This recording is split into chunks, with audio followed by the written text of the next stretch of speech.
Aling Dionisia at boyfriend nitong si Michael Yamson nag-away dahil sa pera. Hindi nga maiiwasan ang minsan ay di pagkakaintindihan ng isang mag-couple pagdating sa kanilang pananalapi.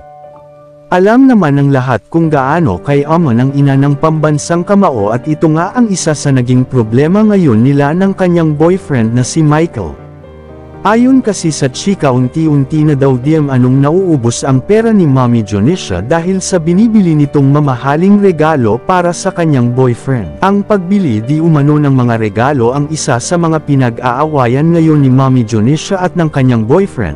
Ayon kasi sa chika ay tila mahilig talaga daw magbigay ng mamahaling gamit si Aling Dionisia para eregalo sa kanyang boyfriend na naging dahilan ng pag-aaksaya ng pera.